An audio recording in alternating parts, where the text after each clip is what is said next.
அமீரக அரசாங்கம் இஸ்லாமிய நாட்காட்டியில் மிக முக்கிய பண்டிகைகளில் ஒன்றான ஈத் அல் அதா பெருநாளை கொண்டாட 4 நாட்கள் பொது விடுமுறையை அறிவித்துள்ள நிலையில், நாட்டில் உள்ள குடியிருப்பாளர்கள் பண்டிகை கொண்டாட்டங்களுக்காக பெரும் ஆவலுடன் தயாராகி வருகிறார்கள்.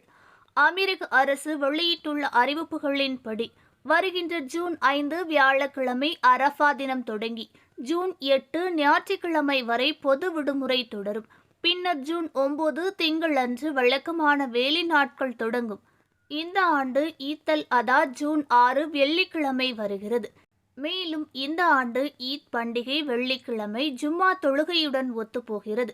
அதாவது ஈத் மற்றும் வெள்ளிக்கிழமை ஜும்மா தொழுகைகள் இரண்டும் ஒரே நாளில் அவற்றின் நியமிக்கப்பட்ட நேரங்கள் தனித்தனியாக நடைபெறும். அதன்படி எமிரேட்ஸ் முழுவதும் தற்காலிக ஈத் தொழுகை நேரங்கள் அறிவிக்கப்பட்டுள்ளது.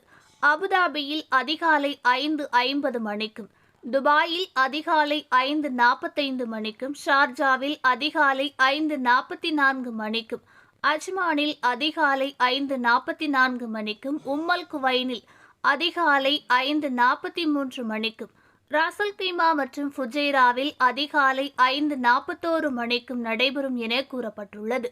மேலும் அதிகாரப்பூர்வ அறிவிப்புகளின் அடிப்படையில் இறுதி நேரங்கள் புதுப்பிக்கப்படலாம் என்பதும் குறிப்பிடத்தக்கது.